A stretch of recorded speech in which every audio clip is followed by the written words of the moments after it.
Have you ever had that friend that just can't help but give the worst opinion about a movie you've ever heard? Yeah, us too. That's why today on the Nerdiest Podcast, we're going to be roasting your submitted hot takes. Now, we're not going to let you have all the fun because we also brought our own terrible hot takes that you get to decide if they're great or just absolutely trash. It's going to be so much fun, so stay tuned.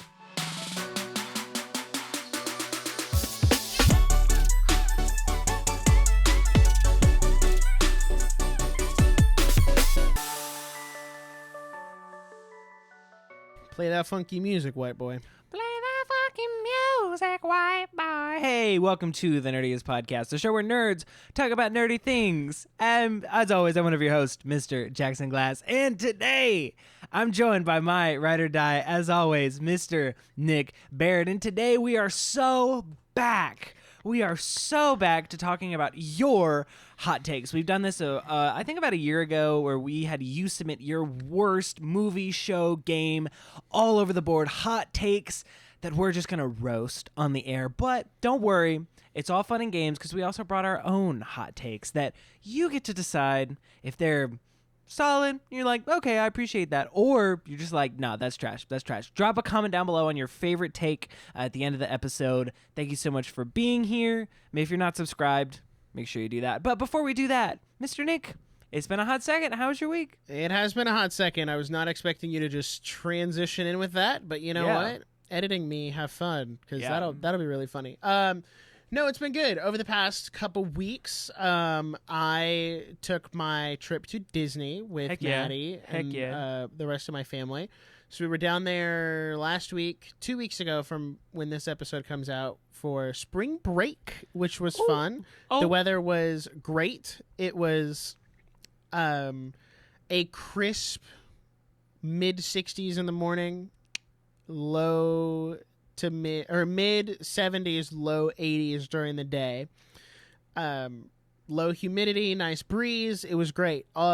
We did, for those who understand, we were able to make it all the way through our 3 Disney park days without Genie Plus or Lightning Lane. Wow. I think the longest we ended up waiting for something was, I want to say, Rock and Roller Coaster was about an hour and 15 minutes. And we got to do pretty much everything. That's crazy. We did Hollywood Studios the first day, Epcot the second day, and then Magic Kingdom was our closer park. At Hollywood Studios, we got to do Rock and Roller Coaster. We went on March 1st, which was the last day it was open as Rock and Roller Coaster starring Aerosmith. So it was Maddie's first time riding it and her last time riding it. So that was neat. We did get to sit in the very front row, which I thought was pretty sick. That was a nice way to send it off. And I bought I wanted to get like some kind of like commemorative Rock and Roller Coaster, and they had these really cool jackets. And they didn't have any in a large or a medium, so I had to get an extra large. And when I tell you that thing is like a nightgown on me, it sure is. So I just have a new lounging around the house hoodie. Cool. Dude. I wish I'd thought about it. I would have had you buy me something. Hey, they had plenty of extra larges and extra larges, so you would have. And you know my big great. fat butt would be on that XL train. You know I don't me. know. Okay, listen. Here's the thing. Here's what I'm saying. It just doesn't make sense to me based on how the average Disney adult looks that they were somehow sold out of small, medium, and larges in all of their apparel. Where were the plus-sized park hoppers? Where were they? Where were they? Where were they? That's my favorite joke right now is, oh my gosh, look, it's the plus-sized park hoppers. Hey, can I get a picture? I'm sorry. They weren't the plus-sized park hoppers. That's not. And it's crazy. Listen, I'm not trying to fat shame or anything because, we don't do that here. People got issues. I do think it's really interesting that, like, your adult hobby is walking around theme parks, so you would think that, like, with that much physical exercise, bro, I got almost 20,000 steps every single day. Yeah. I just don't understand. That's crazy. You also got to understand how much good food. That's true. Disney. That's what it is. It's supposed to zero out though. Yeah. You gotta count your calories and everything. Yeah. So we did do that. We got to do Tower of Terror, which she loved. Good. The only ride that we did that she didn't like, because this was her first trip to Disney, so it was more about her than me. Right. Was Star Tours. Star Tours made her a little Wow. nauseous, which, you know what? Fair. That's fair. It's a little dated. Yeah. Everything else was good, though. We did Guardians at Epcot. Magic Kingdom was an interesting place to go right now because like half the park is under construction. Yeah, I was gonna ask about that. Big Thunder Mountain is completely walled off and closed. Wow. All of like the rivers of America is walled off, drained, and closed.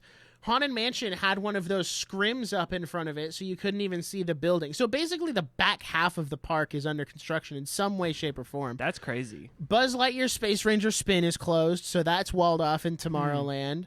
And then there were a couple other miscellaneous things. They're repainting the castle. So this was like Magic Kingdom's like refresh phase. Yeah. The other parks were fine. Like rest in peace, Muppet Vision was gone, and they were working on that while we were there. But Got hit by a bazooka. yeah, no, literally. So, but other than that, it was good. It was a good week at the parks. I spent way too much money on merch. I've learned that Yeah. I've become more, because when I was younger, I used to be like, oh, let me get like these figures and these statues and pins and all that. And now I'm more into like apparel. Yep. And like shirts, hats, hoodies, that kind of stuff, because I can keep wearing them, but also I can wear them on the podcast. So I got 3 button-down like collared shirts. Heck yeah. One of them is a Roosevelt's one that has like the Empire and it's like all Star Wars-y. And then I got one that's the 3 Caballeros and one that's like the Rebel Alliance. So I have like a Rebel and an Empire one and then a 3 Caballeros one. So you guys will see them on the podcast over time. Oh, yeah. And the other thing we did, and I'll kind of end here, is we went to Epic Universe. That was kind of like the antithesis of the whole trip was going to Epic Universe. We just happened to do Disney while we were down there. And as you can see, I've got like my Mario Kart ride jacket and my Mario Kart ride hoodie that's got the Super Nintendo or the hat that's got all the stuff on it. So Epic Universe is great. And if you want to hear me say more, that is what our after show episode is about this month. So I will say, just pay up, little boy. I'll go into specifics on the after show, but generally speaking, it was an incredible experience. It is absolutely worth It's epic. Going even just to do once. What I will say is if you're going to go do it relatively anytime in the near future, I would definitely encourage getting the Express Pass because the longest wait at the park was 225 minutes for the Donkey Kong roller coaster. Holy cow. We had the Express Pass and still waited an hour for that ride. So the Express Pass, although more expensive than the tickets to get in the park, well paid for itself by the end of the day. Okay. Just in time saved in line. Wow. And we did get to do all of the rides except for one. Except for 2. One of them was closed for refurbishment, and the other one, the Express Pass didn't work for that. So, but I will say more on the after show. But overall, very good. And if Disney wants to stay competitive, they're going to have to step up their game a lot. Shoot. And I say, listen, man, I'm a Disney glazer. You know me. I was born and raised there. But they're going to have to do something crazy to level that up. But more on the after show. So, Jackson, how have you been? It's been a hot minute. Hey, it has been a hot minute. Hey, before I do that, I just want to let you know that we are talking about Epic Universe as a Disney fan on the Nerdiest After Show. That is our YouTube exclusive after show. And if you want to become a YouTube member for $5 a month, you could get an extra episode every single month. So if you love what we do here, all that money goes back into the show just to help us keep the lights on, help us pay for software, help us pay for subscriptions and whatnot, help us just, stay alive. So anyway, thank you so much. If you love what we do here, make sure you go do that.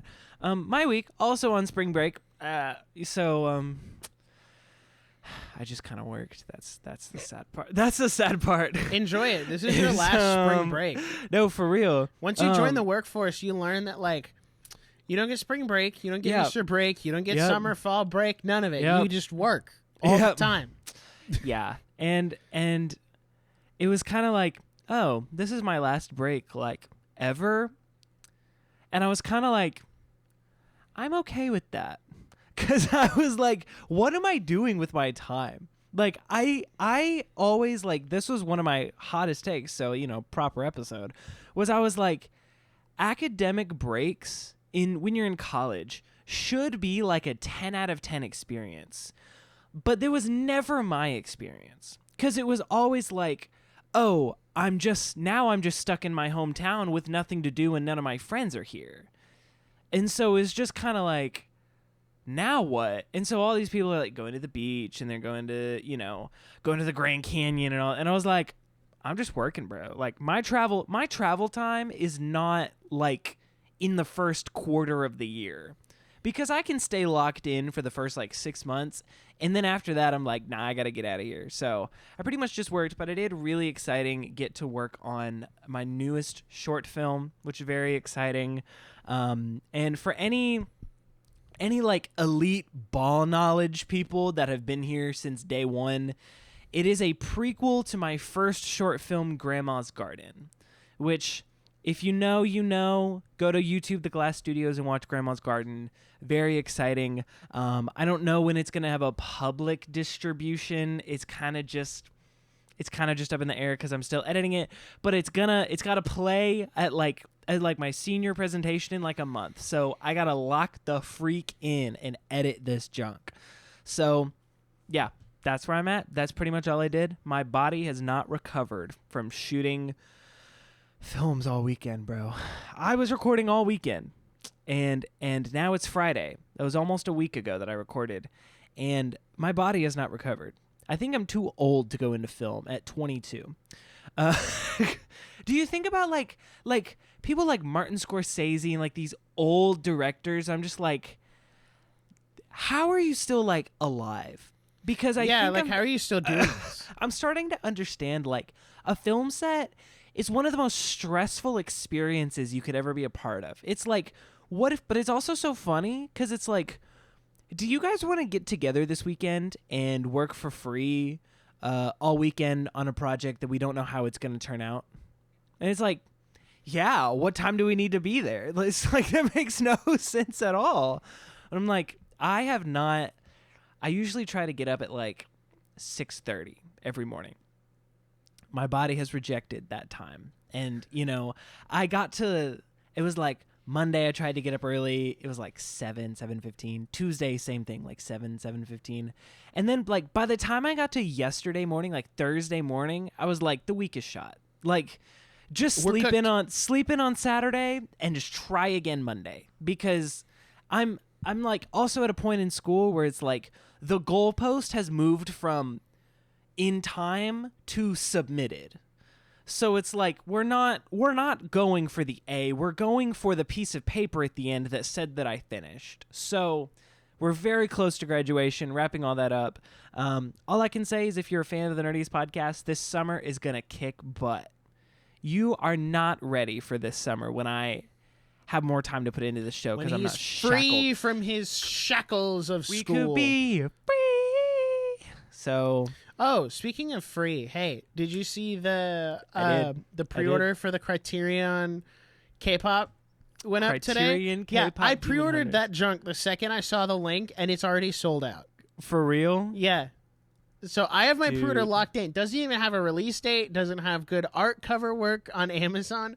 But I was like locked in. I was like, this is mine. Okay, I'm good. Blu-ray sold out too. It was like the 4K Ultra HD is what I got, crazy. And then everything else sold out and it's gone. And I'm like, you know what? If K-pop Demon Hunters is what saves physical media, then we are so back. Can I just say, like, I have not seen demand for a movie more than K-pop Demon Hunters maybe ever. Like, even Frozen didn't reach this level of demand. Well, I think that's because the Blu-ray market, or like the physical media market, was so saturated when Frozen came out, because that was the norm. Whereas now it's not the norm. Fun fact, I saw an article right before I left on my trip about how Gen Z is reviving like rental stores and all of that to bring back physical media, essentially out of a rejection of the subscription model, because they're like, all right, you gonna nickel and dime me for everything on the streaming service, and then you're gonna take it all away because I don't actually own it. Well, then maybe I should actually own all of my stuff. And I'm like, yes, That is Good. correct. Yes, you're moving in the right direction. Maybe we're not cooked. So that's definitely a bigger conversation for another day. Absolutely. But it's good to know we're moving in the right direction. The other thing that we have to talk about before we get into some of these caliente takes is that we did a contest last episode. If you were around, we did a contest that you guys voted on. We love fan participation. If you did not know, and I would just like to say that we did 3 streaming services. We drafted our own streaming services. If you haven't listened to that episode, go back. I'm about to spoil the winner, so if you don't want that, skip ahead a few seconds. Logan, just to recap, he did Rewind, which was his cozy, nostalgic streaming service. I did Title Menu, which was my streaming service based on the death of the DVD menu. And then Nick did Atlas Animation, which was bringing all of the best animation into one service. And you guys voted on our YouTube community tab. Subscribe on YouTube if you haven't yet. And the winner of the Nerdiest Podcast, first annual, perhaps, streaming draft is none other than Jackson Glass with Title Menu. Thank you. The first person to ever present the award that they won. I would just like to say... It's like the Obama meme where he's putting the medal on himself. Yeah. So, everyone, if this video gets 10,000 likes, we will make Title Menu a real streaming service.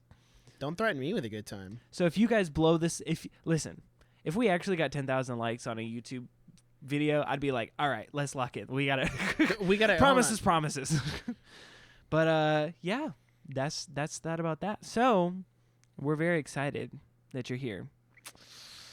It's time to give the people what they came for, and that is Flamin' Hot Cheetos. Flamin' Hot Cheetos. Mr. Nick, explain how this game is going to work to us a little bit. Okay, so we are going to be roasting your hot takes again. We did this on an episode last year, which was one of our favorites. We got a lot of good ones last time and this time as well. Some very interesting ones that I'm interested to see how we discuss them. But we're going to change it up a little bit this time, make it a little more interesting. One, we're going to kick it off by giving some of our hot takes. So that way you guys can roast us in the comments if you think we're absolutely like crazy. So that way, it goes both ways. We roast you, you roast us, we all roast each other, have a great time. So if you think our hot takes are bad, go in the comments and flame us for it. I give you full permission to do so, and I will not get offended. Secondly, when we get to roasting your hot takes, something we have added this time to see how it goes is what I'm going to call the Devil's Advocate Pass. And what that means is if someone puts up a take that is like, a Goofy movie is actually the worst Disney movie ever made, and it should be deleted from existence, I can tell Jackson, Devil's Advocate, and now he has to actually defend that take instead of like being like, that's wrong, that's not, here's all the reasons why it's wrong, so on and so forth. So how many Devil's Advocate passes do you want to do? You want to just do one? So we have to be really selective. We could go one or what two. We use it on? I'll say one. Let's go one. I like it. I like the way you think. Ooh, that's a good one. I'm watching him edit the Google Doc. Yeah, I thought of right a third now. one as I added it. So, Mr. Nick, we can ping pong. Ping pong? All right, guys. Lock in. All right. Hot take number 1. Drop a comment down below your favorite take, which ones you hate, love, disagree with. Feel the need to defend yourself if we hurt your feelings. I think this one is a little spicy. I'm going to go with my middle one first. I have one that's about games, one that's about a movie, and one's about anime. My movie one is that I think Indiana Jones and the Kingdom of the Crystal Skull is a top 3 Indiana Jones movie. For me, the ideal ranking for me personally would be Raiders of the Lost Ark, The Last Crusade, and then Kingdom of the Crystal Skull. Now you might be thinking, why do you think that? Because Temple of Doom is a weird movie. That All movie right? is bad. Let's I don't stop like that pretending that this is like a great movie. Yeah, there's a scene where like they're on a bridge and they do the chop chop and it's got like the I'm gonna pull out your heart type thing. It's a weird movie though. Like it goes really strangely occultish for no reason. And I think that is strange. Now, Kingdom of the Crystal Skull, I'm not gonna sit here and tell you it's a good movie. I kind of put it in the same vein as Cars 2, where it's like it's not as bad as everyone says it is. And I definitely have some rose-tinted nostalgia glasses because that was the movie I grew up with. I still have the DVD case from when I bought my copy of Kingdom of the Crystal Skull from Blockbuster. And the inside of the case has the little Blockbuster imprint on it. Wow.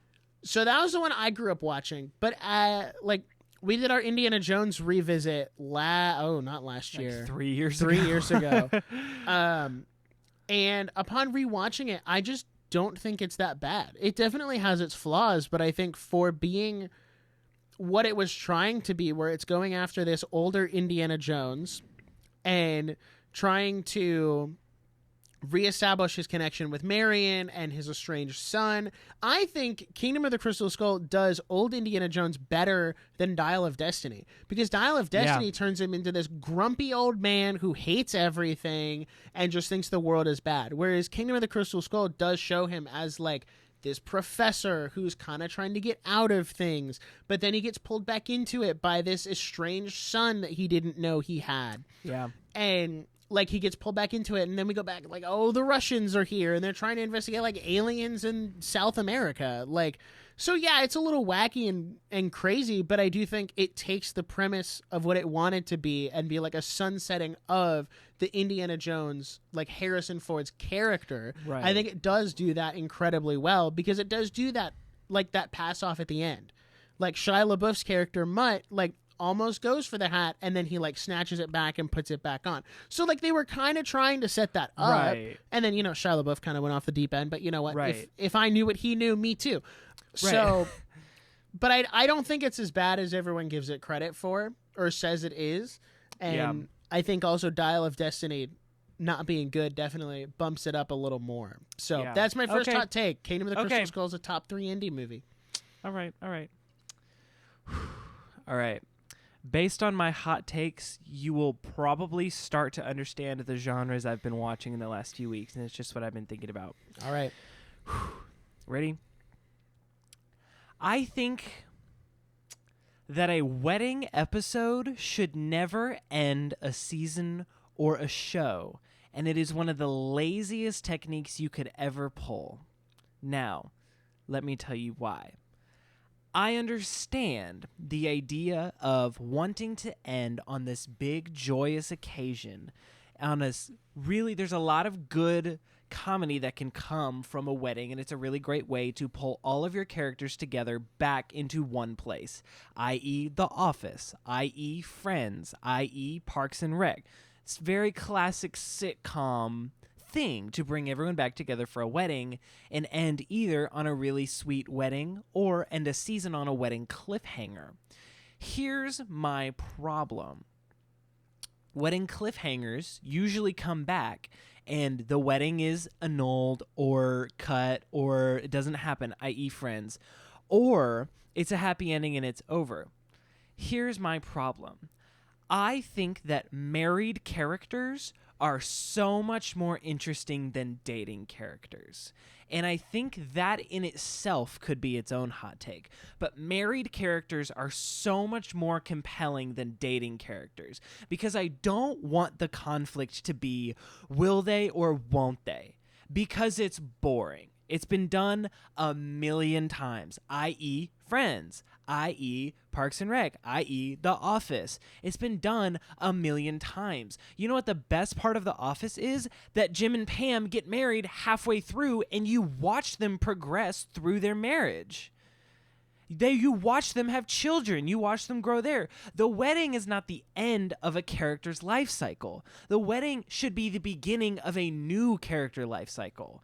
They should be continuing to grow together through that. And when you end on a wedding, I find it dissatisfying because it makes me go, what was their married life? This is why real Friends fans will always love Chandler and Monica more than Ross and Rachel, because they're a better couple.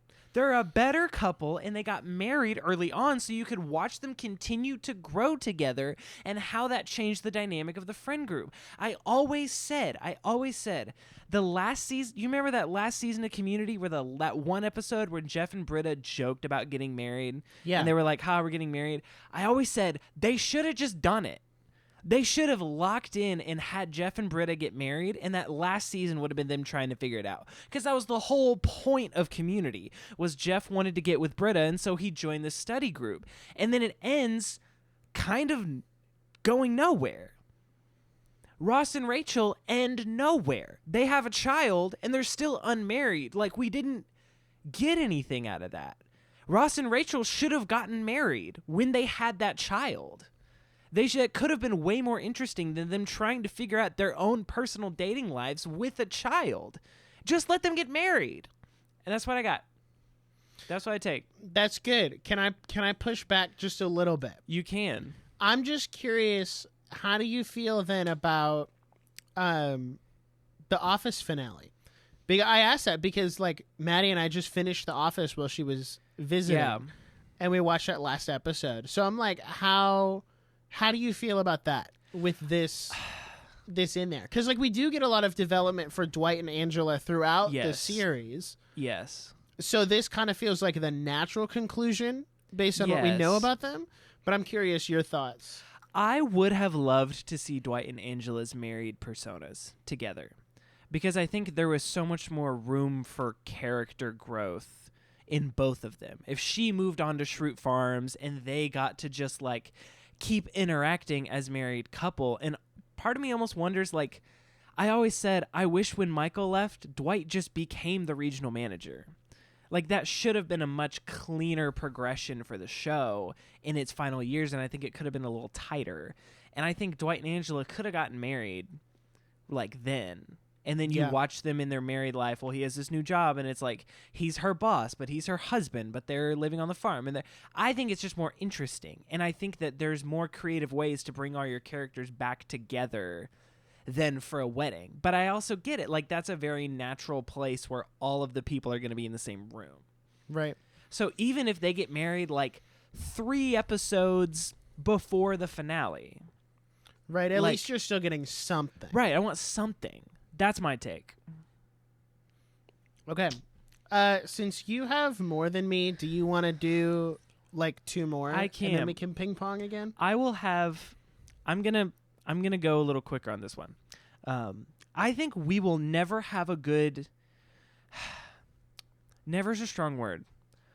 I will say that the creation of technology has killed the teen movie. And we have gotten no good teen movies in the 2010s because of the creation of technology. And that our cell phones, it's just not, there's nothing to romanticize about teenage life in a modern era.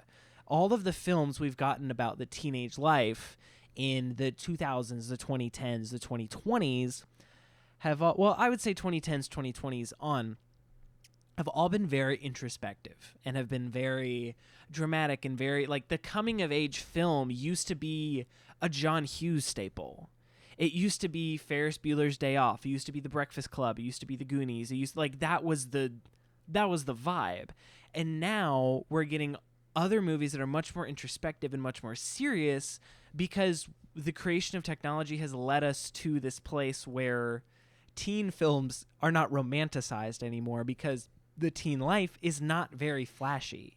It's not very dramatic. It's almost like just kind of depressing. And I don't think I think that's not necessarily a problem. I think it's a worldview problem. And I think we could still make whimsical teen movies in a digital age, and we're just choosing not to. Okay. I'm going to push back again. When you say no good teen movies in the 2010s, are you talking about, like, the death of the DCOM? I would say so. Like, okay, so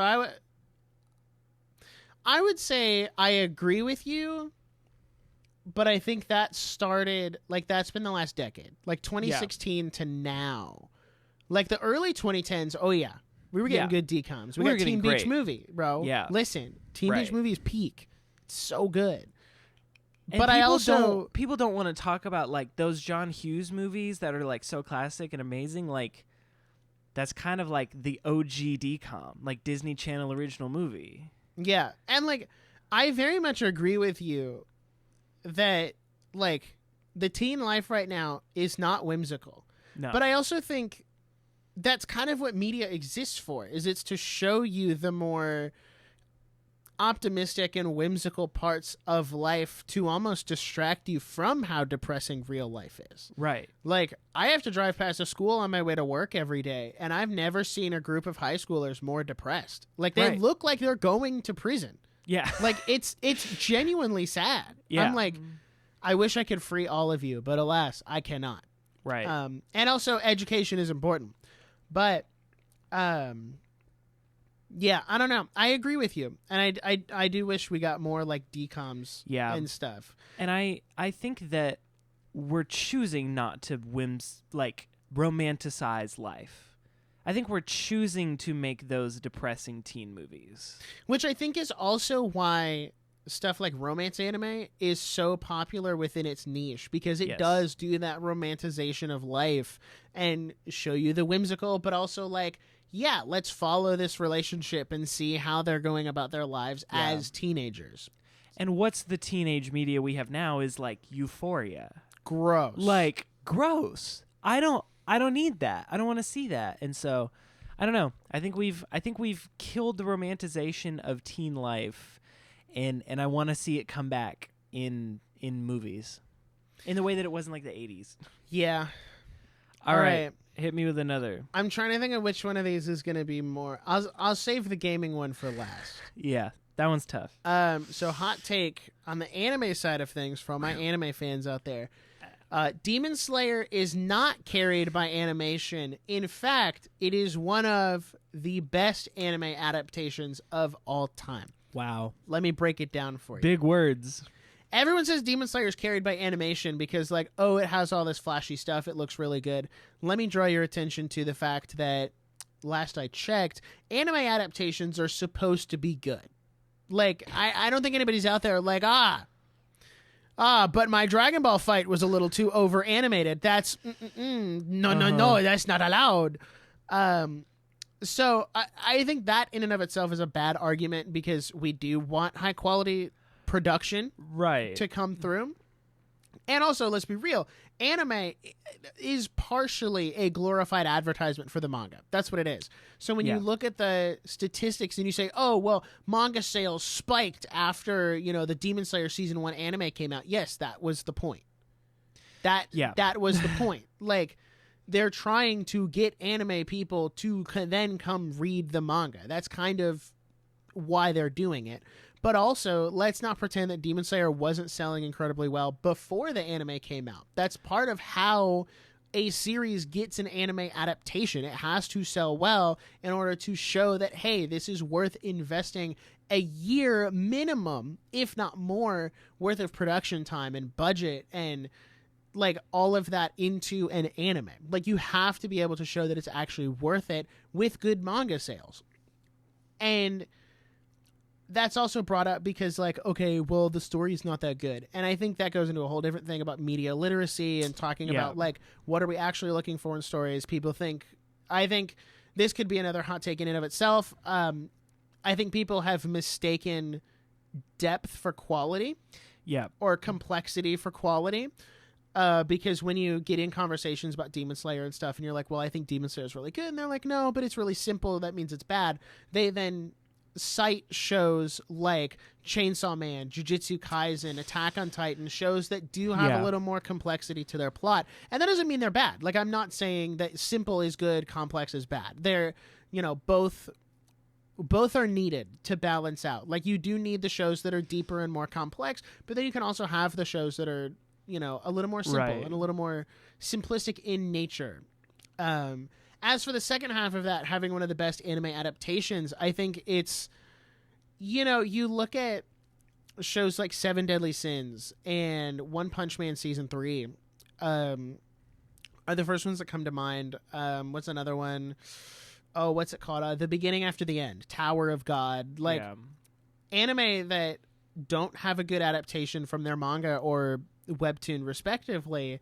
But then you look at Demon Slayer and you just see the absolute time, care, and effort and all of the craftsmanship that Ufotable has put into this series, especially in like the first season. You can tell they were really experimenting and trying new things. But if you get to something like Infinity Castle, which we just went and saw the re-release this past weekend, all of the things they had to do that they had never done before as a staff, all of the CG, all of the compositing with the 2D animation, it's an incredible love letter to this series, and you can feel the passion and you can feel the love for the original work come through in the anime. So much so that like in the Hashira training arc, they essentially doubled the length of that season by adding anime original stuff that was not overseen by the original author. That was all stuff they did on their own, but it feels like it fits. It feels like it's perfect. They could have just tacked it on and made that its own movie and like been like, yep, this is a little short little 45-minute OVA and call it a day and that's it. But they took the time to turn it into a full season and add things that weren't in the manga. So I don't think you look at something like that and say it's carried by animation and doesn't have a good adaptation. Yeah. Wow. Okay.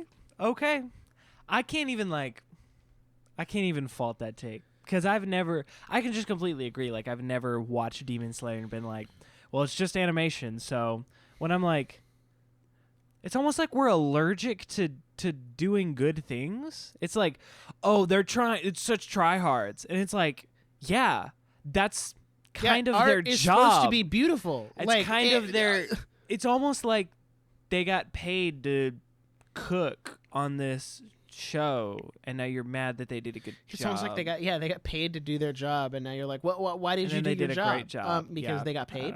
I don't know. Okay, here's my last one. Ready? If you're welcome to disagree. This is kind of a multi-layer opinion, but the overarching thought is the normalization of cheating has killed the rom-com genre. Okay, let him cook. Let me hear me out. I want to watch a good rom-com. What makes a good rom-com? Great actors, funny actors, good scenario, funny scenarios, good meet cute. There's got to be like this development of a relationship. I cannot find a modern rom-com that doesn't just like aren't just people blatantly cheating on each other. Like, since when was that romantic? Talk to anyone that has ever been cheated on and like has anyone ever said, well, he was destined to be with my best friend anyway, so, I just wish them the best. No, it's the worst. Why would you cheating on people sucks? It's like a horrible thing to do. And it's not a compelling character. If it's I'm just in love with two people at the same time. No, you're not. No, you're freaking not. That's impossible. You can't do that. And the number one, this grinds my gears so bad. The number one place that this happens is Netflix. Now, I'm not going to act like cheating in rom-coms hasn't been there since day one. You've Got Mail. She shouldn't have been emailing another guy when she's, doing that. Jim shouldn't be flirting with Pam when she's engaged to Roy. That's inappropriate. Like, that's bad. And none of that is romantic. I don't think that's okay. But Netflix, we tried to watch this movie. So we watched this movie called People We Meet on Vacation. New rom-com, top of the Netflix charts, best-selling book. Like, sure, let's watch it. 30 minutes in, I turn it off because this whole thing is just they're kind of best friends, but he has a girlfriend, so they can't do anything. Wink. But they go on all these solo trips together, and that's how they build their friendships. And I'm just like, on what planet is that appropriate? On what planet is this a romantic story? And this just goes back to the will they, won't they? sucks. It sucks. We watched this movie called The Life List, also a Netflix original. Let me tell you, the concept of this movie was really cool. It was about this girl who inherited her mother's estate after she died, but she was given her estate on the condition that she completes all these items on her bucket list. Kind of corny, kind of silly, but like a cool, like sweet, adventurous movie. She's falling for this guy. Oh, he's going to help her with her list. He's her attorney that's helping her with her mom's death. But he has a girlfriend. They can't do anything. So they go on this like trip to Vermont together, because that's how you solve the solution. But he brings his girlfriend, so it's okay. They're just helping this girl together. But then they end up sleeping together with his girlfriend in the other room. And that's supposed to be like this romantic thing. Like it's supposed to be this really sweet romantic thing where they're like, oh my gosh, they finally found true love in each other. What about his other girlfriend? What do you mean? She's just screw her, I guess. What do you mean? How is on what planet is this not only ethical but good storytelling? I'm so freaking done with trying to find a good rom-com, and it's just everybody cheating on each other, and it's supposed to be romantic. And I don't care if it's even like, well, he was a terrible guy, so they shouldn't be together anyway. I don't care. They're still together. She should just break up with him so that they can have this conflict of, are they going to get together without the boundary of another person? Why can't the boundary just be their own emotions? That makes more sense anyway. Anyway, the normalization of cheating has killed the modern rom-com. Thank you very much. I agree with you wholeheartedly. Two things before we move into your guys' hot... Oh, no, I have one more. You have one more, yeah. One, if you want good rom-coms, dog, I'm telling you, romance anime has what you're looking for. Yeah. It's got it all. There's a really good one on Netflix I watched last year called The Fragrant Flower Blooms with Dignity. It is genuinely one of the most wholesome series I've ever watched. They don't do the will they want. It's incredible. You gotta just give it. If you want a good rom-com, I got a ton I can recommend you. Yeah. Second, it's funny you bring this up because I was talking to Maddie about this in the car. Is how hard it is to find a good rom-com, because I'm a sucker for a good rom-com. Me too. I love it. I'm a but there's romantic. no good ones out there. Nope. And to kind of piggyback off what you're saying, the normalization of cheating has killed modern rom-coms. I think going hand in hand with that, the normalization of hookup culture has also destroyed modern rom-coms. Yes. Because now modern rom-coms, there's no like, what is the resolution? Like, right. I think of what was that one I watched a couple years ago? Was it The Holiday? Yes. Yep. That's what the one. they like sleep together every holiday, and then they're like, "Oh, but I don't want I'm scared of commitment." Oh, da, da, da, da, da. Well, then maybe you shouldn't be sleeping together. Maybe we should go back to that being some kind of like sacred thing that's only reserved for the most intimate types of relationships, like marriage. Whoa, that's a shocker. Whoa. It's almost No. like if you have to rely That's too controversial. if you have to rely on sleeping together to get me emotionally invested, or that be like have any sense of significance in your plot, you just don't know how to write a good romance. Because if you can't fall in love without having intimate relations with another person, are you really in love? Or are you in love with the physical side of them? And here's the other thing, just to hammer in that point, is if it's so casual to the characters, why should I care? Like, if they're just casually going to be sleeping together, don't make it like the core of your story to be this huge point that they slept together. Right. They don't even care. They clearly are going to do it with someone else tomorrow. So why should I feel like that's a big moment for them? It feels like a Tuesday for them. Like, I don't understand. On your point, I immediately thought of that Amazon Prime movie, Somebody I Used to Know, with Allison Brie, and Danny Pudi was also in the movie. Yeah. That's kind of the premise of the whole movie, is like this old friend invites her to his wedding, and then she tries to seduce him for the whole movie, while Danny Pudi is out here being like, that Maybe you don't do should not that." be doing that. This is not good. And she's like, no, it's fine. Like, he's still totally into me. And then, like, his fiance finally comes out and is like, you're a terrible person. Yeah. And then the end of the movie is Alice and Brie going to a nudist community. Like, I don't know what any of that has. I don't know. Yeah, nah. Anyway, that was I'm not about that. based. That was a good Thank one. you. All right, my last one. And listen. This is I'm gonna ready. sound really rich coming from me today. I am not paid or sponsored for this take at all. I swear. I think Nintendo is genuinely one of the best gaming companies in existence right now. And you might say, but Nick, the Switch 2 is $450. But Nick, they don't like people who pirate and steal their games. But Nick, they're incredibly anti-consumer. But Nick, they made you pay $20 for Pokemon Fire Red and Leaf Green. But Nick, don't you understand that if I mod my Switch to do things, they could brick it and make it so that I can't cheat online with other normal paying customers? Don't you understand how evil they are? First of all of that is irrelevant. If you don't think Pokemon Fire Red and Leaf Green is worth $20, then don't spend the $20. Listen, get off your social media soapbox. Nobody cares. Quit trying to police people on how they spend their money. It's irrelevant. It's a losing game.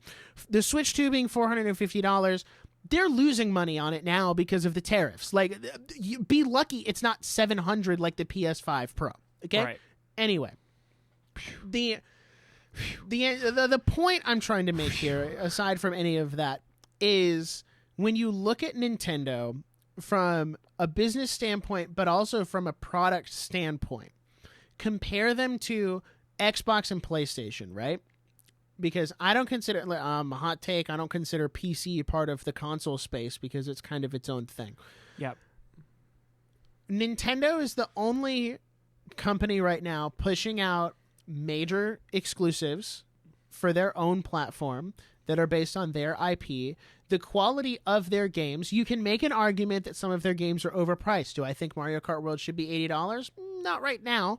If they add some, free DLC down the line that brings it up, sure, 100%. But right now, not so much. Should the new Mario Tennis game be $70? Probably not. So there is some critique to be had about their pricing structure, but if you think about the majority of Nintendo games that they publish, they are high-quality games that have been tested, that are fairly bug-free at launch. There have only been a couple scenarios like Pokemon Scarlet and Violet where they had to make a statement about hey, we're sorry this game came out in this state. This is not our usual quality standard, but that's also because we didn't make it. That's on Game Freak and the Pokemon Company, all right? That's not us. So you can make an argument about their prices, but you can't deny the quality of the games and the quality of the IP that they have and the fact that their console is now the cheapest console on the market while also offering you some of the best third-party experiences alongside an incredibly strong lineup of first-party games. Yes, it's $450, sure. And yeah, it doesn't run at 8K 30,000 FPS, but also I can play Final Fantasy VII on my TV and in the car on my way to church. I don't need it to be a super strong thing. It's just incredible that I can take it out of the house to begin with. That kind of handheld gaming was unheard of and unthought of 10 years ago. Yeah. That was a pipe dream. So yeah. for a company, I understand there's fair criticism to be had of Nintendo, but you can't deny their games are high quality. They're innovating in their space. They're doing good things. They have a consistent release cadence. They pay their employees well. They don't lay off people because they want to invest in AI. Say what you want about Nintendo, but they still understand that at the core of everything is you need to make a good product for people to consume, and you need to just put stuff out there. And sometimes your game is like Pokopia, which has sold 2 million copies in 4 days and has Switch 2s flying off the shelf like nobody's business. And then some days you get a Mario Kart World that's maybe a little overpriced, but they think it's a good So I just think And Nintendo... someday maybe it'll be worth that $80. Like, So I just think Nintendo gets too much hate, and there's like everything they do is like subject to this hyper criticism that doesn't make any sense. yeah. Like, oh, but game key cards are the end of physical. Yeah, PlayStation and Xbox have been doing the same thing for 5 years. Like, this is not a new concept. You're just mad that Nintendo's doing it. And at least when they do it, like Xbox and PlayStation, when I finish Final Fantasy VII Remake, I can pop that card out, put it in the case, and take it to GameStop. And I can sell it. Yeah, it's a digital game, but I can resell it if I want to. Yeah. That's the proponent, and that's the best part about a key card. Yeah. So, another hot take, if game key cards really bother you, and you're not going to buy a game over it, dare I say, you never really cared about the game. Because it should be about playing the game and not the medium in which you play it. And all I'm saying is if you're going to buy the game digitally anyway, that doesn't make any sense either. Because you're losing the ability to resell it and you don't have a cool case on your shelf. Anyway, that's all I have to say. Frick. Cook them. Don't cook too hard. You'll burn them. I know. All right, guys. I had to stop. We don't want to have all the fun. We don't want to have all the fun. We've been screaming a little too long. It's time to roast your hot takes. Drop a comment down below, your favorite, your least favorite, the one you defend. But if you love what we're doing here, make sure you subscribe on YouTube at the Nerdiest Podcast, Instagram at the Nerdiest Podcast. All the links are in the description. And leave us a 5-star review on wherever you're listening. We really appreciate it. So, your hot takes. We asked you on YouTube, on Twitter, on YouTube again. We just asked you across the internet. Everywhere. Everywhere. Pretty much everywhere. What were your hot takes? Ready? Yep. Now, also, sidebar, some of y'all got wacky usernames. And so on deepest apologies if I cannot say them correctly. I'm trying my best. Artemunicado said, Iron Lung is Markiplier's greatest film project. Isn't it his only film project? That's what I was going to ask. What other film projects has he done? I guess you could say, has he done like longer narrative YouTube videos that would count? He's done like short films? He's done short films. Okay. Like he did, because he did do you remember A Heist with Markiplier? Nope. Okay, in 2019, he did a film like that, and then he did In Space with Markiplier. Oh, I do remember In Space. That one I remember. Top letterbox comment: Kubrick's got nothing on this. True. He did that, but then Iron Lung is like the big cheese. That's kind of the one that got the theater distribution and the all this stuff. And I think. And this is coming off of our last episode where our guest Logan gave a not very good review of the movie. I have not seen Iron Lung, nor am I a Markiplier fan. Yeah, so I me do either. not feel qualified to comment on this take. But I would hope, like fingers crossed, that the project that gets the theater distribution should be the highest quality one. But that's not always true. So maybe that's a hot take. I don't know. You guys comment down below what you think. Yep. Sorry, I'm going to try to read this name. Jan Man Zovif 2124. Sony Animation will overtake Pixar's crown of Western animation. You want me to go first? Because I have thoughts. Sony Animation will soon take over Pixar's crown of Western animation. You know what? I would say they already have. Yeah. I would say K-pop Demon Hunters stole that crown and solidified that. I think it was up for debate before because Sony's track record was like, what? The Emoji Movie, Spider-Verse, and then after that it was like Spider-Verse, Mitchell's versus the Machines, Across the Spider-Verse. I've heard the new Goat movie is really good. I haven't gotten to go see it, but I've heard it's really good. And then obviously the aforementioned K-pop Demon Hunters, right? And I think And if you look at Pixar's track record, I mean, what have they had in the last 5 years? Right. Luca, Turning Red, Lightyear, Hoppers, which I did go see Hoppers. I thought it was okay. It's not like any other. It's not like their best thing since sliced bread. It's definitely not anywhere near even like some of their mid-tier films in the mid 2010s. Yeah. So, but I think the difference between Pixar and Sony is that Sony still understands what it means to experiment and do original things. Because if you look at most of Sony's work, it's original stuff. And then if you look at most of Pixar's stuff, yeah, they have some original stuff sprinkled in there, but then they started doing a lot of sequels and a lot of prequels and like that kind of stuff. So they kind of leaned off the originality, and they announced like a third Monsters Inc. movie this week, a sequel for Coco. Like, yeah. So where'd the originality go? Yeah. And I do think Hoppers is a step in the right direction in terms of originality.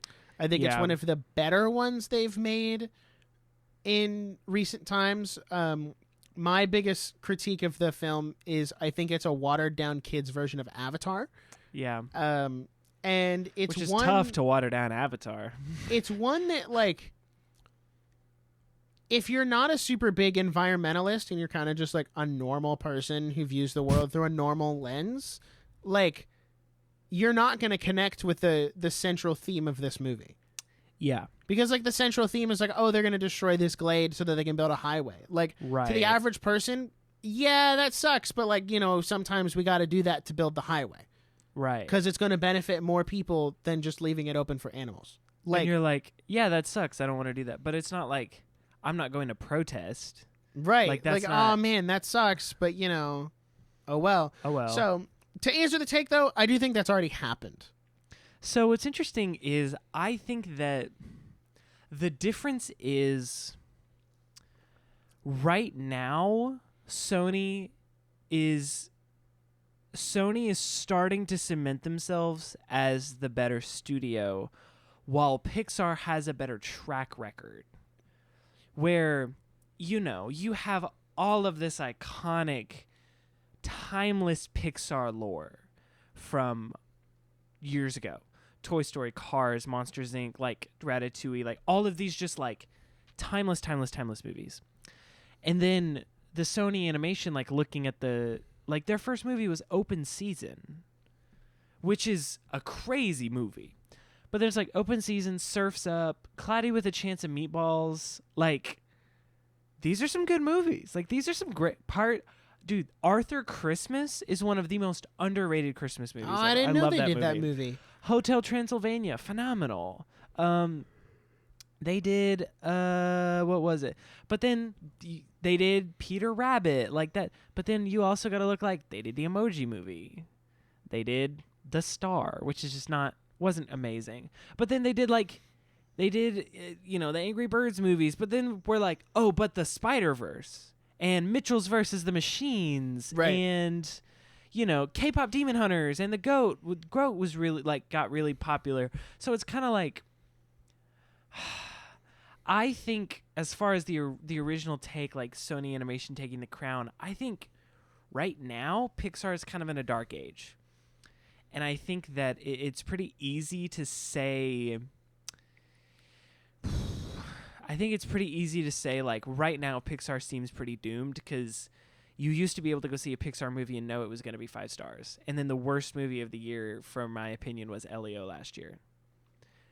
And that sucks that Pixar made the worst movie of the year and Sony made the best movie of the year. So, like, that sucks, but I think if you think about the legacy, Pixar's still on top. So if in 5 or 10 years we just continue this trend, yes. But right now I think Pixar still has the crown because of the legacy. And that's kind of my opinion, but that's fair. Okay, hit me with this next one. All right. From Avon 9684. Most Studio Ghibli movies are fine. Not revolutionary or the best thing ever, but they're fine. I hardcore agree with this. Listen, I think, like, Howl's Moving Castle, great. Princess Mononoke, great. Spirited Away, it was all right. Like, it was fine. Yeah. I understand why people say they're revolutionary and why they say, because they are, like, incredibly well done movies. The production value is really high. They always have a star-studded dub cast. Like, it's good. But I mean, I don't know. I agree. That's all I'm saying. Yeah, it's so. I'm trying to. What's that one director that everyone Hayao Miyazaki? loves? Yes, Miyazaki is. I think we need to stop pretending that Ghibli movies are revolutionary and start realizing that Miyazaki movies are revolutionary. Yeah, because not all the Ghibli movies are done by him, and the ones that aren't, you can definitely tell are not as much bangers as some of the other ones are. And I and maybe this is my hot take, but like Howl's Moving Castle was good, but it wasn't like life-changing for me. Like I wasn't absolutely like, wow, this is the best movie ever made, but I've been in so many circles where people are like, Howl's Moving Castle is the best animated movie ever made, and I just can't get behind that. Like that's not my vibe. But I also think like My Neighbor Totoro, that's a banger for me. Like that is one of the sweetest movies I've ever seen. I cry at the end every time. But I'm also, you have to understand, like I'm someone that would almost never turn on a Ghibli movie just by choice. Someone else has to turn it on for me to watch it. And I usually enjoy them. But I'm never going to be the one that's like, I have to own every Ghibli movie physically. I have to watch them all. I have to do this. Because at the end of the day, like, Ghibli's just like The Boy and the Heron winning an Best Animated Feature was like so controversial. And I was like, I don't care. I didn't see it. Like, that's not my vibe. That's not the movies I want to go see. Not that I hate them. Not that I've seen a Ghibli movie that I've just been like appalled by, like, oh my gosh, this is terrible. They're usually pretty good. But I also understand I've been in those circles where people are like, oh, but it's Studio Ghibli. Like it's a 10 out of 10 because it's Studio Ghibli. And I'm just like, is it though? Like, I kind of agree. I don't feel like they're like life changing. Yeah, that's real. Okay. All right, next one from our lovely YouTube member, Retro Plaid Guy. Thank you, YouTube member. Loki is genuinely the best Marvel show. It's just a shame it came out when the rest of the MCU started tanking. I agree. I actually don't need to roast that one because I agree. This is hard for me as a WandaVision stan because WandaVision will always be my favorite. But I feel like I have to acknowledge Loki as the best because I think you're right. I just think back to watching that first season of Loki weekly, and we just didn't know how good we were eating. We did not realize that we were having a 5-star meal every single week when that show was coming out. And you know what, Marvel? I'm sorry. I'm sorry we did not appreciate Loki when it was running because we didn't. And I was in Colorado with a group of friends when that show was coming out, and so I watched like 2 of the new episodes there, and I just like I could tell you what that room smelled like because we were so locked in. We had like a gaming weekend, and it was like we set up the garage to have like 3 TVs, and like someone had a VR in the back, and it was like someone was playing Beat Saber while other people were doing like Battlefront duos, and then we'd like take a break to watch Loki, and we got like those little sugar cookies with the icing on it. Those probably are disgusting, by the way. Those are so freaking good. They taste like Play-Doh. That's favorite. Gross. And they're so good, and they're probably like I'm probably going to be entitled to financial compensation when I'm 40 because I ate so many of them. Like they're just terrible for you, and they're so good. We had those, and we had our root beer, and it was just like, oh my gosh, that was such a good time. And so when I hear the Loki soundtrack, that's what I think of. And it was just like, what a time to be alive. It's crazy because I also remember that because our fearless graphic designer Zoe and her brother are the ones who got me into it because they like came to visit for a weekend while I was down from school, and they were like, "You haven't watched Loki?" And I was like, "No." And they were like, "All right, upstairs, Disney Plus on the TV. We're going to watch it." And I was like, "Okay." And then they got me through like the first 3 episodes, and I was like, "Okay, I'm sold. I get it. Yeah. Okay, Yeah. I'm here. I'm The in." vibes were unparalleled. It was just like such an aesthetic show. It was also like, dare I say, the only proper use of multiverse. Yes, out of Like- the entire series. Rip. I have the first season on Blu-ray back there I forgot somewhere. about that when you did the review for Yeah. the Steelbook. Dude, shout out. I need to get the second season. I think they put the second season on Blu-ray. I need I to think look. they did. I didn't get to finish the second season Oh, you because I was should. clocked out. I was clocked out of Marvel at that point. That was peak fatigue. Okay, ready?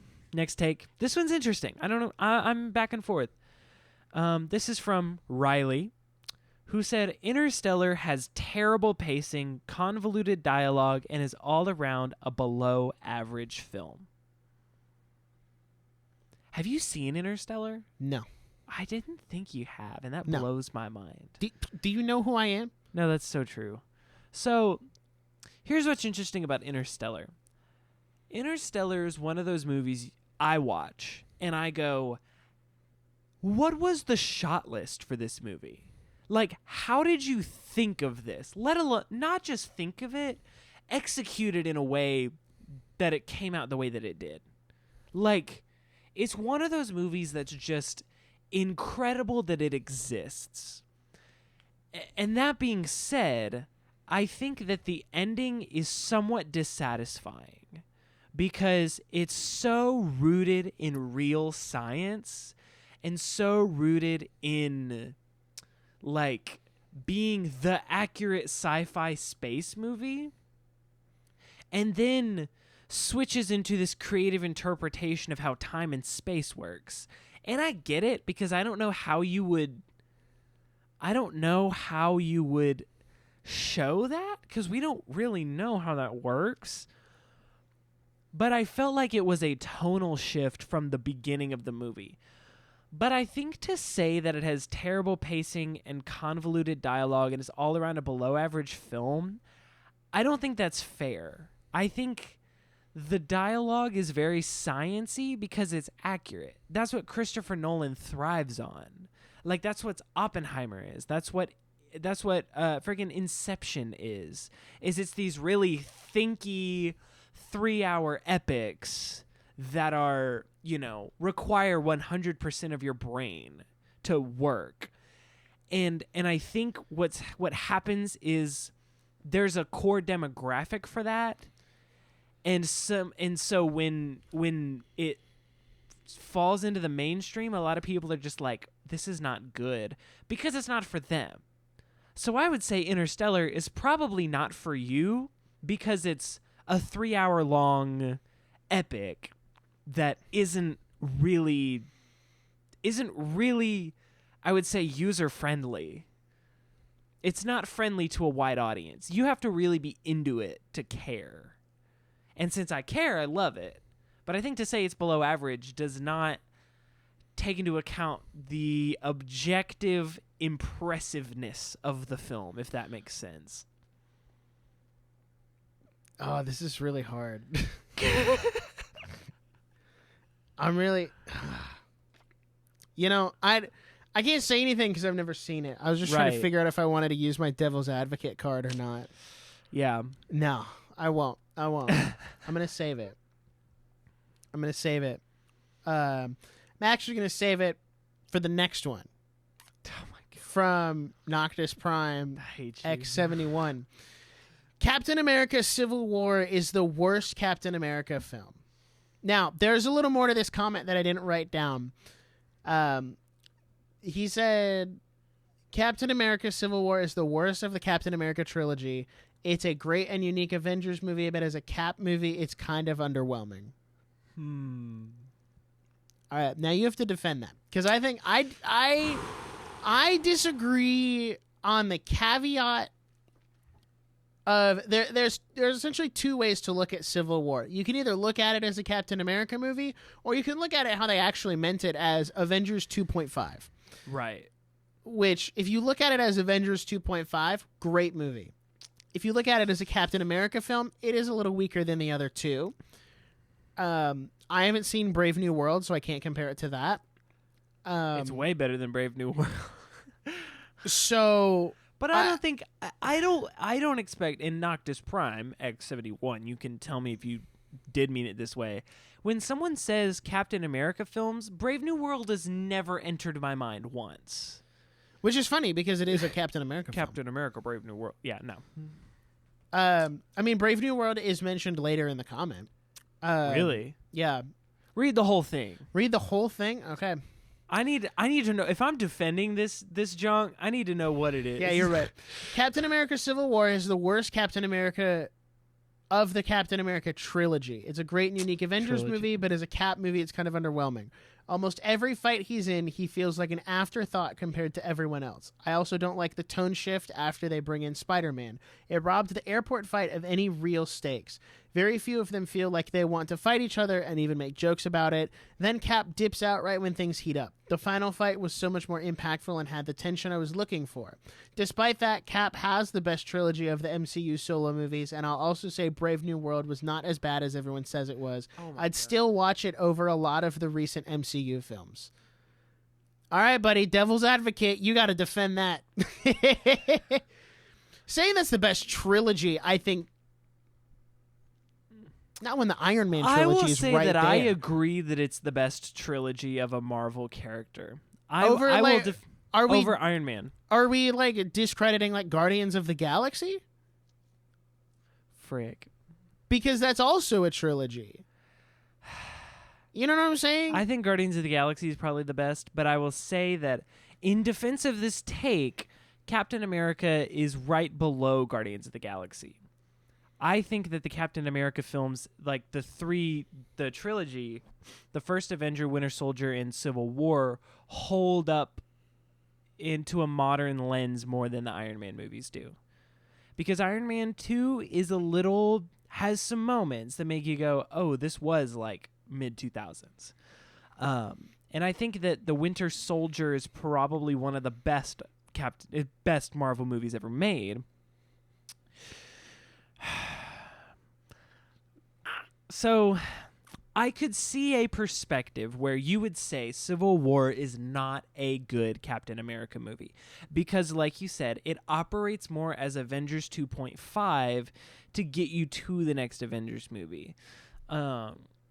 It is not. It is much more ensemble than the other Captain America movies, and I understand that. And it's also very hard to hold a candle to the Winter Soldier because it's so good. And the take of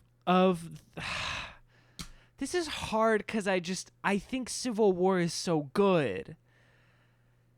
And the big fight at the airport is one of the most iconic MCU moments ever, I think. And it's the big introduction of Ant-Man. I could see a devil's advocate. It does not operate as well as a Captain America movie, but it operates more as an Avengers film. And so if you're more into the Avengers than Captain America, yes, you would probably like Civil War better. But I would also argue that Civil War is at its core about Tony and Cap's disagreement, and that kind of is what has been building up over these last few movies. Like Age of Ultron, they're kind of at odds, and then this is where they finally snap and you get Bucky into it, and that's what makes it more of a Captain America movie. It's about their dispute, and the other people happen to be there.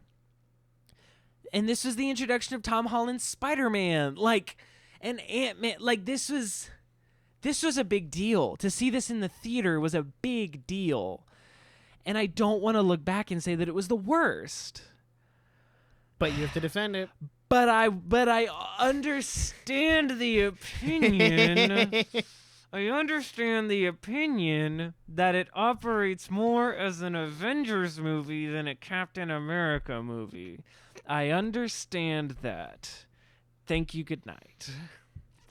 All right. That was all of our movie and TV show takes. We'll move into hurts. gaming takes. I We'll love kind of Civil speed War. run through these.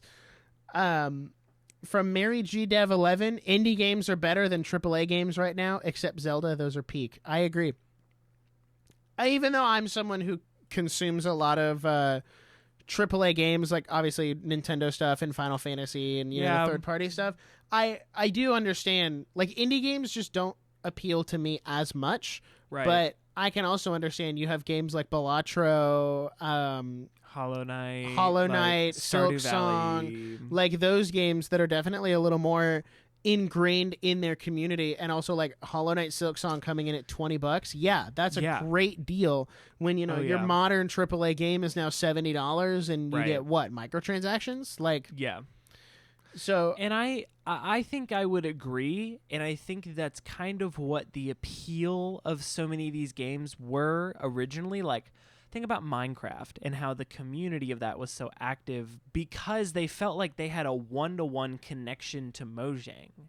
And since the Microsoft acquisition, yes, that has not been as much the case, but I feel like when we play these big AAA games, we're so quick to be like, why is there a problem? Because if I'm paying $70 for a game, I want it to be complete. And it's coming from this huge AAA game studio. I want it to be complete. I want it to be no game-breaking glitches. I want there to be I have a higher expectation for those games. So when an indie game comes around that blows me away, I'm kind of like double impressed because I'm like, you're such a small team. You weren't selling this for a ton of money. Like Stardew Valley's run by like one guy. And he's just the Stardew Valley guy. And he just loves it and created it for them. And so I think that connection is what we're trying to bring back to gaming in like 2025, 2026, like gaming era, is where like, okay, we want to go back to the people aspect and the community aspect of these games that we aren't really getting out of AAA releases anymore. And I think that's why you see so many games pop up like Repo and what was that other one? Lethal Company. Peak. There's one that I just saw this week that's called like Tornado Runners or something, and it's like you and your friends have to outrun this tornado, which feels really oddly timed for what's happening this week with all the storms and stuff, but it is what it is.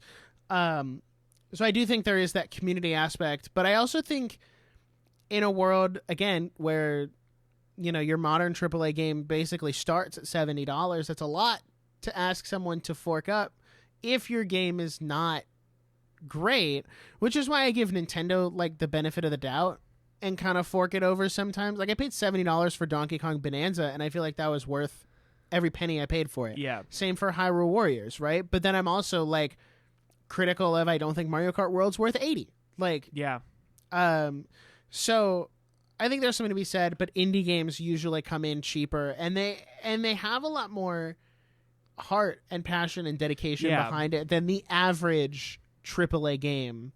Right.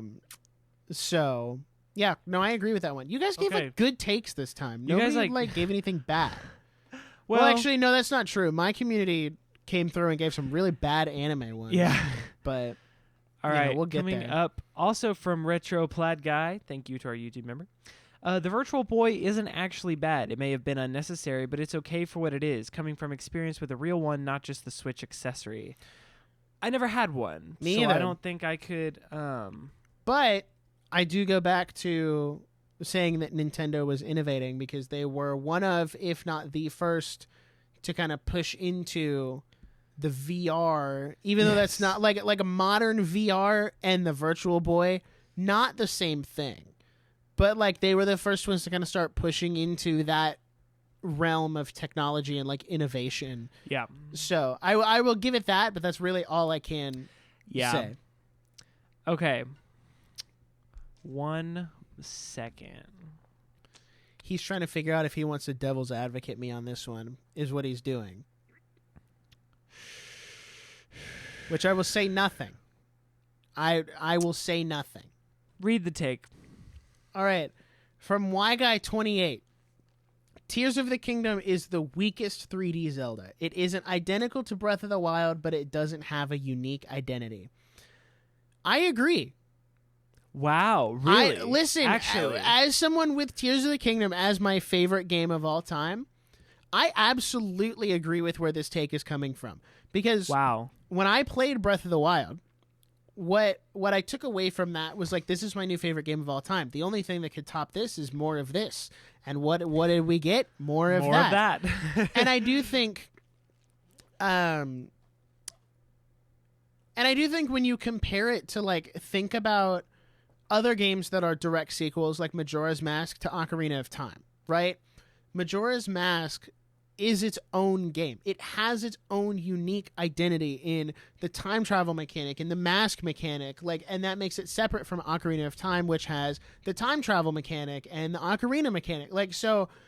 Those two games, even though they're sequels, they're distinctly different from one another. Same for the DS games like Phantom Hourglass and Spirit Tracks, right? Like, they both have different elements that make them feel very different, whereas Breath and Tears do not have that. Tears of the Kingdom, yes, it has different abilities in Ultra Hand, Fuse, Ascend, and Recall, but they're basically just glorified versions of Magnesis, Stasis, Cryonis, and what was the third one? What was the fourth one? I can't remember. Bombs. That was what it was. Bomb. So, they reworked Tears of the Kingdom, and I think Tears of the Kingdom is just the polished, glorified version of Breath of the Wild, but that's all it is. It's the same characters, it's the same map, it's the same world. And that's what some people they didn't wanted. even really introduce new characters. Yeah, they introduced Rauru, Minoru, Sonya, but they're all characters in the past, and I would argue they're not even really characters. They're just there, and they don't really get fleshed out until you get to Age of Imprisonment, which really takes the time to actually flesh them out as real characters. So even Age of Imprisonment has more of its own identity from Age of Calamity than Tears of the Kingdom has to Breath of the Wild. So I wholeheartedly agree with that take. I'm surprised you agreed with that, and I will also say I think I agree as someone that liked Breath of the Wild better than Tears of the Kingdom. And I think that now, when people dog on Tears of the Kingdom, the main response is usually, well, you just suck at the game. And that's true. That is entirely true. I am bad at Tears of the Kingdom. But I think that Breath of the Wild was what it needed to be, and Tears of the Kingdom was what it needed to be.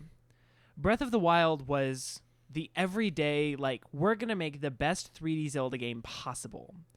And then Tears of the Kingdom is, hey, if you love this and you want it to be a little harder and more complicated, more expanded, if you're a super fan, here it is. Here's Breath of the Wild with more. I didn't need the more. I don't feel like I need the more. And that's just me. But I'm also maybe I would have liked a newer Zelda game that had its own unique identity. So I think I agree with that as well. All right. As we get into the anime section, I have one that's not on here because it's a buzzer beater, and I wholeheartedly agree with this.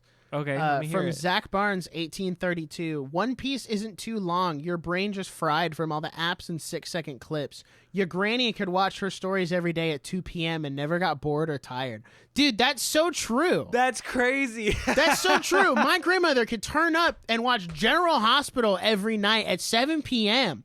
And that show has a much longer, more episodes, and more confusing plot. So don't tell me that 1,000 episodes is too much. That is true. That is certified true and based. Would you say that One Piece is the Gen Z? What's it called? Well, I wouldn't say Gen Z, but it is the next. One Piece is the next soap opera. Yes, 100%. Did you see Oda, the author of One Piece, wrote down what the One Piece was on a piece of paper to celebrate selling 600 million copies of the manga, dropped it in the ocean, and the fans found it the next day? Of course they did.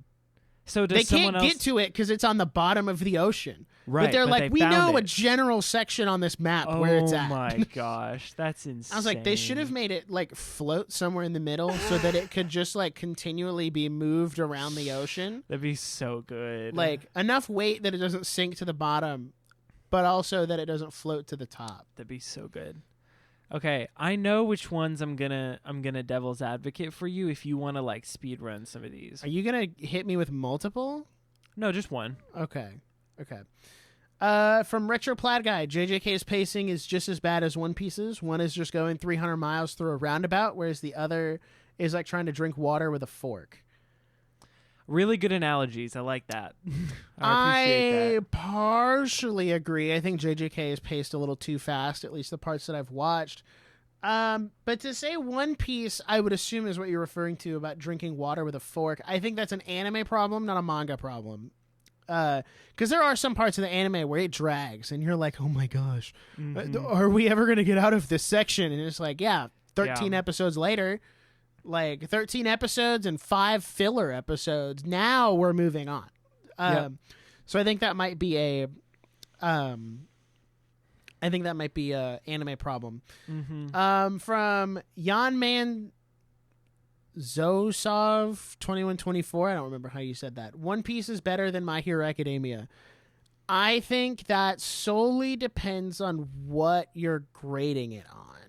Because One Piece is like 5 times longer than My Hero. I was gonna say that's not really a fair comparison. Yeah, like what are we comparing it on? Because like if we're comparing it on the quality of the story writing, then I might be inclined to disagree.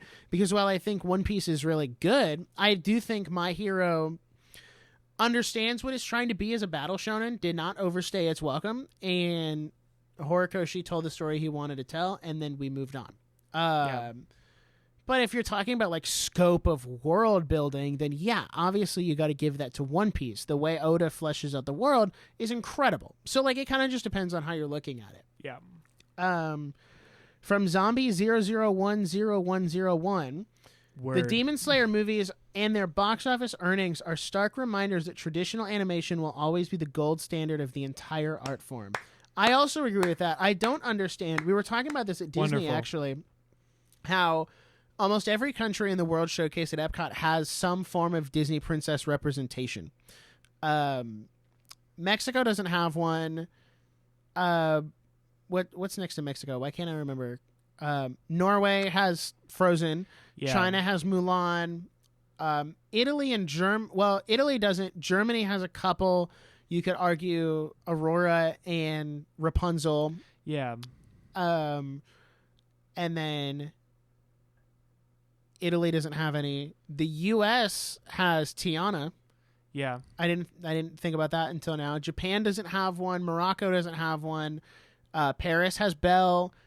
The U.K., you could argue, maybe has Cinderella. Yeah. And then Canada doesn't have one. But what we were talking about, what I thought was really interesting, is that Japan, like, Disney never went back and did, like, a Japanese princess. I know they have Mulan, who's Chinese, so she kind of, like, checks we got an Asian princess in there. But, like, there's such a huge difference between China and Japan, especially now. I'm shocked that Disney has not tried to jump on the anime train. And maybe K-pop Demon Hunters will kind of push them in that direction. Yeah. But also, I think they kind of know that they can't. But they could. They used to do this stuff all the time. Yeah, but I don't think they could do it to the quality of what the real Japanese studios are doing. I mean, yeah, you're right. But, it sucks because Disney used to go and do all, like, this research on the countries. And, like, I remember hearing them talk about, like, Coco and Encanto and how much work they did to go understand the culture and all of that stuff before they came back and made the movie. They were visiting marine biologists to make Finding Nemo. Yeah, they were doing the research. And that's now why we're the like, movies were so good. ChatGPT, tell me about Canada so I can make a movie about a panda. They were supposed to... Lin-Manuel Miranda was supposed to be heading up a project about a Latin American princess. What happened to that? And I guess that never came to fruition. Yeah. So, yeah, I don't know. I would agree with that. I think you might see more 2D animation come back, especially from Disney. That's the hope. Yeah. Is because, like, anime does it all the time. All right, from Avon9684.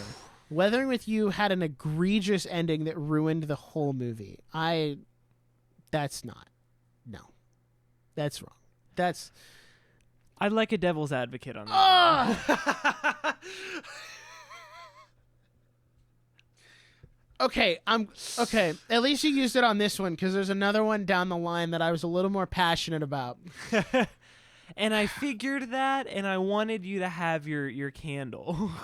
Okay, to say Weathering with You had an egregious ending that ruined the whole movie, that stems... Now let me recap and say, if you haven't seen this movie, I'm going to spoil it right now. So if you don't want spoilers, Weathering with You, essentially, the girl has to die, or else there will be eternal rain everywhere, or in the city, and will essentially flood the city.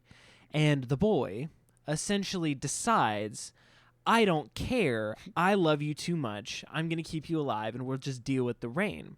And then it fast forwards, and the city does flood. And it's just their new way of life in a flooded city. And Ivan9684 said that that's an egregious ending that ruined the movie.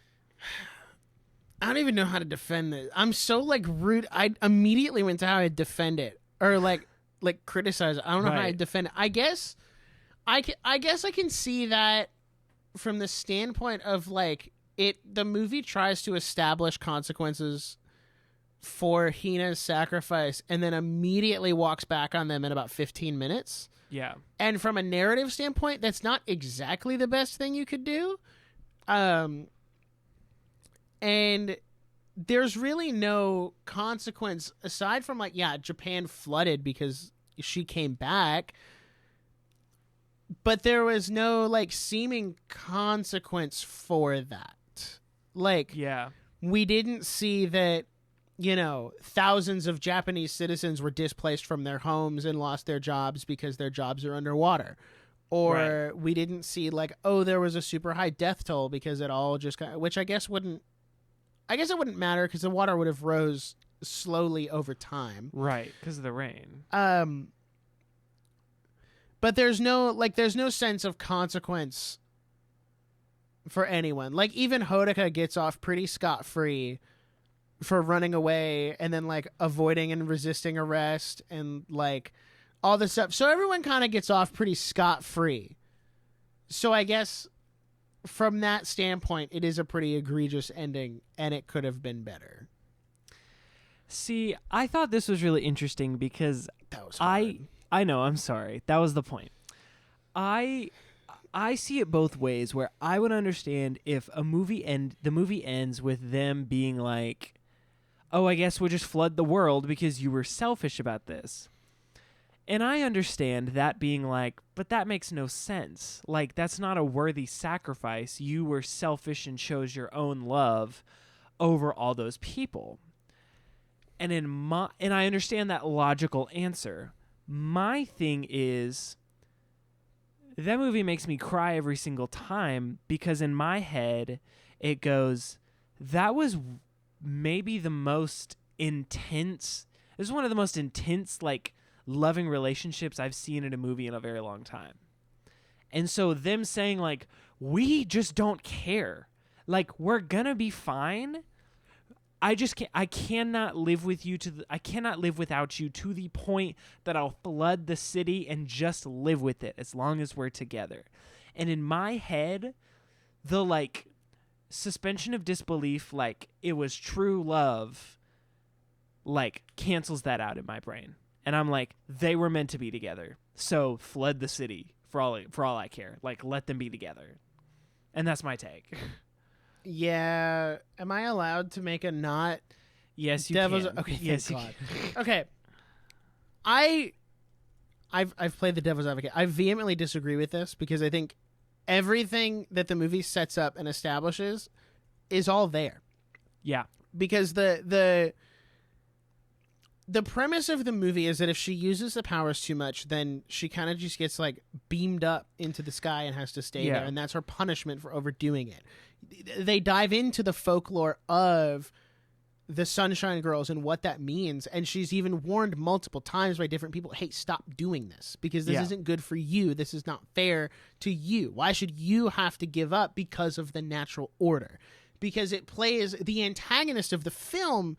Yeah, you could say it's the cops who are chasing down Hodoka, and it is to a certain extent, but the antagonist of the film is actually the natural disaster that has now unfolded itself over Japan. This is the running theme of Makoto Shinkai's last 3 movies, is the antagonist is the natural disaster. In Your Name, it's the meteor. In Weathering With You, it's the weather. And in Suzume, it's like this weird dimensional door worm thing.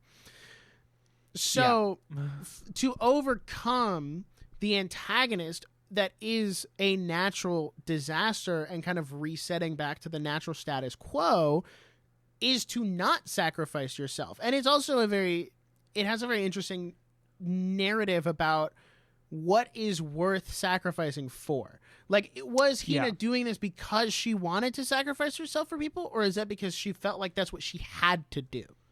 Because this role was forced upon her that she didn't ask for. And when Hodoka has that conversation with the grandmother that they met earlier in the movie, she talks about how, like, this is how Japan used to look. This is just a return to the natural, what it was before.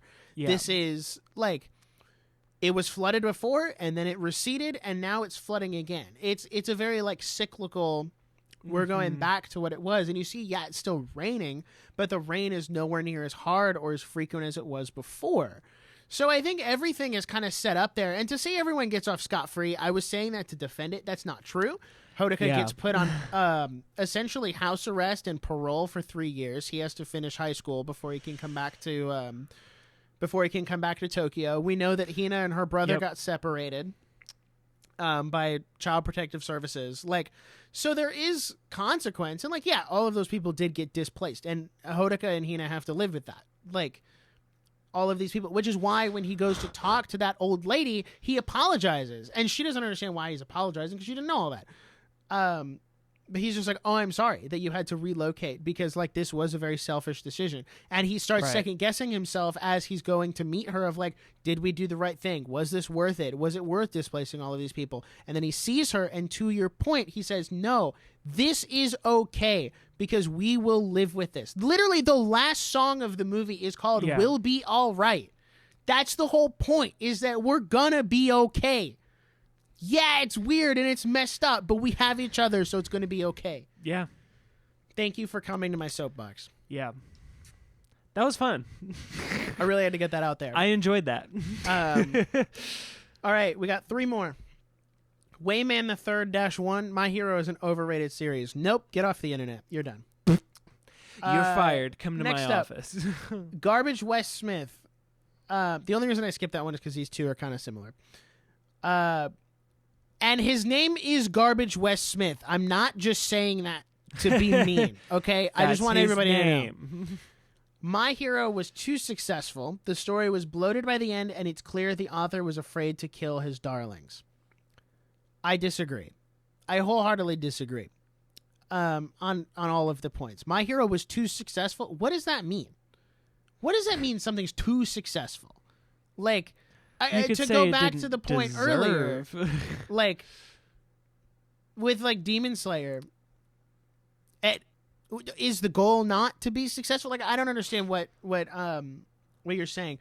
Unless the critique is the story became bloated by the end because it was too successful. I think there might be something to say there. Because in an interview, or not an interview, but like a little bonus on Volume 20, Horikoshi himself said, I thought we would be done by Volume 20. Yeah. And we're not. We're not even halfway. Yeah. Like, so yeah. To say fair. It's bloated, though, I disagree with that. I think every arc matters and every arc moves the story forward, and there's not really any you could cut out without cutting out a significant part of the series. Even if you wanted to say, let me cut out the Culture Festival arc. Well, that's an important arc because, one, it establishes a couple of different things. One, that not every villain is this soulless monster that can never be redeemed because some of them are just people who made bad decisions and need to be corrected back to the right path, but also that physically saving someone is not the end-all be-all of what it means to actually save someone. There is an Right. emotional component and a mental component that you also have to go through. So that arc in and of itself is important. You could say, let's get rid of the joint training arc. Okay, yeah, maybe that could have been shortened. But also, it's called My Hero Academia. Yeah, they're going to be in school. Like, oh my gosh, Yeah. there's like a gnat on my glasses. The gnat was disagreeing with my Oh. take. Yeah. And to say the author was afraid to kill his darlings, I think that is a gross misunderstanding of what kind of series My Hero was supposed to be. Yeah. Because My Hero is not an Attack on Titan. It is not a JJK. It is not a Chainsaw Man. It is not meant to be this dark, gloomy, nihilistic almost series. It's meant to be hopeful. It's meant to be inspiring and uplifting. So killing a bunch of characters for the sake of killing them to create some sense of artificial depth would betray what the series is actually about. And I remember there's a scene in the final season where like these Air Force pilots from the US had come to fight, and they were like, we ripped out our ejector seats because we were ready to die for the cause, but someone put him back in. Was that you, All Might? And he was like, yeah, these kids have a really idealistic version of victory, and that involves nobody dying. Like, yeah. but like the idea that human lives have value, to the sense of like you shouldn't just throw your life away just for the sake of dying, Is the point. is the point. Like, and there were deaths. Like, let's not pretend that people didn't die. Like, people did die. There were a lot of civilians who died. Like, yeah, they're not named characters, but like people died. So yeah, I don't know. And I guess, Yeah. well, now that I think about it, kill his darlings could also be referring to like not cutting the fluff, but like I said, I don't think there's much fluff to cut. Yeah. So, and last but not least, friend of my channel, Pierce, most isekai are actually deeper and more creative than most people give them credit for. I kind of half agree.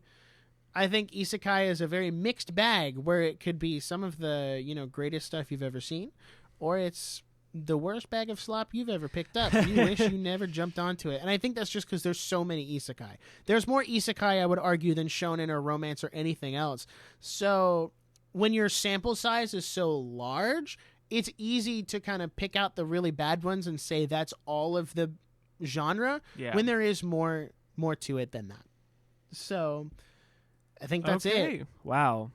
Guys, this was so much fun. I love doing these episodes. And you guys were kind of based this time around. I'm not even good gonna job, lie. guys. These Good weren't job, bad. guys. Hey, that means you're all learning. That means you're all growing. And I'm so proud of you. Becoming better people. You I'm guys proud are of you. becoming better people, and I'm glad that we can be a part of this together. So thank you so much for listening to this episode. I don't see if you have anything else to add. I think we're ready to wrap up. Member shout out, Retro Plaid Guy, our fearless YouTube member. You're a hero. You help us keep the lights on, and we really, really appreciate it. You're too good to us, and we really appreciate it. But if you love what we do here, this is a completely independent production, so the best thing you can do for us is send this episode to a friend that you think would enjoy, because word of mouth is the best way for us to grow. Also, all the links are in the description everywhere. You can subscribe on YouTube, leave 5 stars, subscribe to our personal YouTube channels, do all the things. We are so thankful for all the support that you guys give to the show. It just helps us keep the lights on. So, with that, we're so excited to see you in the next episode. Thank you for making it this far. Until then, bye.